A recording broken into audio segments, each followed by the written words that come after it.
मध्य प्रदेश लोक सेवा आयोग एमपीएससी की परीक्षा 2021 का रिजल्ट आ गया है। एमपीपीएससी ने इस परीक्षा की 87% सीटों पर परिणाम घोषित किया है। बता दें, इस रिजल्ट के टॉप 10 में 7 महिला उम्मीदवार हैं। डिप्टी कलेक्टर के 24 में से 12 पदों पर महिलाओं ने बाजी मारी है। ओबीसी आरक्षण को लेकर कोर्ट में विचाराधीन केस होने की वजह से 13% रिजल्ट रुका हुआ है।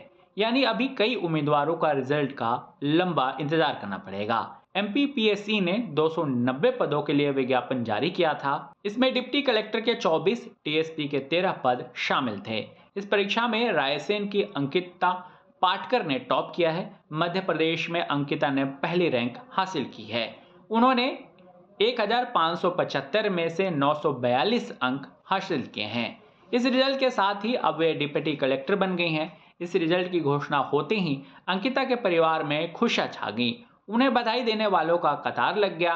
पत्रकारों से बात करते हुए अंकिता पाटकर की माताजी ने उनकी कामयाबी पर खुशी जाहिर की है।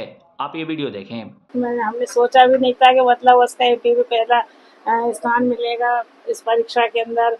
और क्या कहते हैं, उसने अपनी मेहनत से, गुरुजनों से जो प्रेरणा रही, उनका जो समय रहा, उसका जो उसने जो प्रेरणाएं दी अपने गुरुओं से, माता पिता से, भाई बहन से, सब सहयोगी से, जहाँ भी उसने पढ़ाई की है, उनका सबका ऐसी प्रेरणा सहयोग रहा और उसने स्वयं अपनी मेहनत लगन करी कि आज वो इस पद पर पहुंच गई। बता दें, अपनी कामयाबी की रणनीति पर बात करते हुए अंकिता ने कहा कि पढ़ाई के लिए जरूरी है कि आप अड़चनों से दूर रहें। आपको टीवी, सोशल मीडिया, मनोरंजन को छोड़ना जरूरी नहीं है, लेकिन उनसे दूर होना जरूरी है। मैं पढ़ाई के शुरुआती दौर में 7 से 8 घंटे रोज पढ़ा करती थी। मैंने पढ़ाई के दौरान जीवन के एक एक मिनट का टाइम मैनेजमेंट किया हुआ था। मुझे यकीन था कि इस तरह अगर मैं आगे बढ़ी तो सफलता जरूर मिलेगी।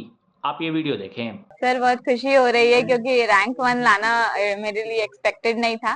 तो सर बहुत अच्छा लग रहा है और बहुत प्राउड भी फील हो रहा है कि सर मैंने टॉप किया है, तो बहुत अच्छा लग रहा है सर। तो आज सुबह से क्या माहौल है घर में, लोग कैसे खुशियां मना रहे हैं, जश्न मना रहे हैं?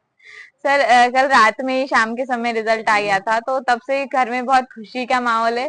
सर खाना नहीं खा पा रहे हैं, खुशी में सो नहीं पा रहे हैं। तो सर अलग ही एक्साइटमेंट है और सर बहुत खुश हैं सब आज, क्योंकि मेरे सपने के साथ साथ उनका सपना भी पूरा हो गया है। अच्छा, रायसेन जैसे छोटे कस्बे से आप निकल के आज ये एमपीएससी का टॉपर का मुकाम हासिल किया है, कितनी मेहनत करना पड़ी, कैसे, क्या थोड़ा अपने बारे में बताइए ना। जी सर, रायसेन में मेरा प्राइमरी स्कूलिंग हुआ है। फिर उसके बाद सर मेरा जो जवाहर नवोदय विद्यालय बाड़ी में चयन हो गया था, वहाँ मेरी स्कूलिंग अच्छी रही।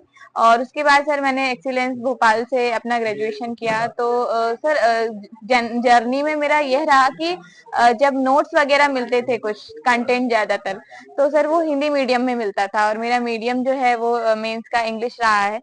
तो मुझे कई बार ट्रांसलेट करना पड़ता था, सेल्फ नोट्स बनाने पड़ते थे।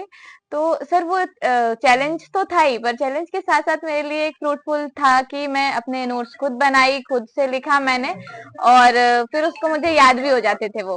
तो मेरे लिए चैलेंज और जो मेरी अपॉर्चुनिटी है वो एक जैसी ही थी। अच्छा, अब जो बच्चे और तैयारी कर रहे हैं बीपीएससी या यूपीएससी की, उनके लिए क्या संदेश है, किस तरीके से वो इंटरनेट का यूज करें या कैसे, कितने घंटे पढ़ाई करें वो? सर मेरा सभी एस्पिरेंट्स को यही संदेश है कि आप जो एग्जाम है उसके ओरिएंटेड ही पढ़ें। एग्जाम में जिस तरीके के क्वेश्चन की मतलब पूछे जा रहे हैं, तो हम बहुत ज्यादा बल्क स्टडी ना करते हुए स्मार्ट स्टडी करें, बहुत सिलेक्टिव कंटेंट पढ़ें। क्यों? और वो सिलेक्टिव कंटेंट पढ़ने का तरीका है कि हम प्रीवियस ईयर क्वेश्चंस को एनालिसिस करें। तो सर प्रीलिम्स के समय भी यदि कई बार मेरे पास सर जैसे कि 22 के प्रीलिम्स के समय ही मेरे पास मात्र 15 दिन का समय था, तो अपने सिलेक्टिव कंटेंट को पढ़ें और बार बार रिवाइज करें। अच्छा, एक मिनट, आपके जो सबसे ज्यादा सपोर्ट आपको बताया कि आपकी कोचिंग मध्य प्रदेश शासन की एक योजना थी ओबीसी छात्रों के लिए, ये उसका सर कैसे फायदा उठाया?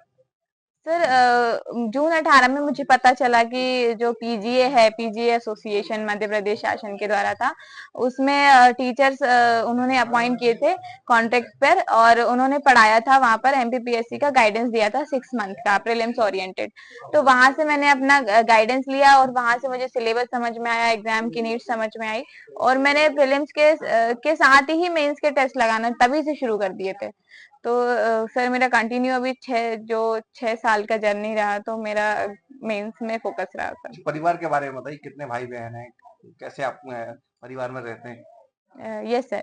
सर मैं रायसेन के नरवर ग्राम की निवासी रही हूँ, वहाँ मेरा जन्म हुआ है और मेरे परिवार में माताजी हैं, पिताजी हैं और हम 5 बहनें हैं और एक छोटा भाई है। और अभी सर वर्तमान में हम पाँचों बहनें ही शासकीय सेवा में कार्यरत हैं और छोटा भाई भी अभी तैयारी कर रहा है। मध्य प्रदेश की तमाम खबरों के लिए जुड़े रहिए इन खबर मध्य प्रदेश के साथ। धन्यवाद।